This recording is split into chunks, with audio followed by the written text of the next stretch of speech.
दिल्ली येथील आंदोलक विद्यार्थ्यांवर लाठीचार्ज करणाऱ्या पोलिसांवर कठोर कारवाईची बिरसा फायटरची मागणी। राष्ट्रपती द्रौपदी मुर्मू यांना निवेदन, घटनेचा केला निषेध। वैज्ञानिक तथा शिक्षा सुधारक सोनम वांगचुक यांच्या उपोषणाला समर्थनार्थ दिनांक 22 जुलै 2024 रोजी जंतर मंतर मैदान दिल्ली येथे संसद भवन दिल्लीपर्यंत निघालेल्या विद्यार्थ्यांच्या मोर्चात विद्यार्थ्यांवर लाठीचार्ज व अश्रुधुराचा वापर करून अमानुषपणे मारहाण करणाऱ्या पोलिसांवर व विनावर्दीतील गुंडांवर कायदेशीर कठोर कारवाई करा अशी मागणी बिरसा फायटर नंदुरबार संघटनेकडून दिनांक 22 जुलै 2024 रोजीच्या निवेदनाद्वारे करण्यात आले आहे। निवेदनावर बिरसा फायटरचे राष्ट्रीय अध्यक्ष सुशील कुमार पावरा, राज्याध्यक्ष गोपाल भंडारी, राज्य उपाध्यक्ष गणेश खर्डे, जिल्हा उपाध्यक्ष करण सुडे व जिल्हा प्रसिद्धी प्रमुख जलिंदर पावरा यांच्या स्वाक्षऱ्या आहेत।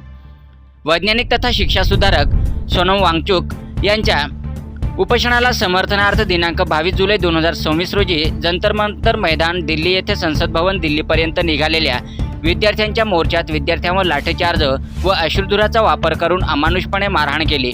या मारहाणीत हजारो विद्यार्थी व महिला जखमी झाल्या आहेत। सरकारने दडपशाही वापरून पोलीस बळाचा दुरुपयोग करून आंदोलन विद्यार्थी व महिलांवर अमानुषपणे मारहाण करून अत्याचार केला आहे। या घटनेचा आम्ही बिरसा फायटर संघटनेकडून जाहीर निषेध व्यक्त करतो।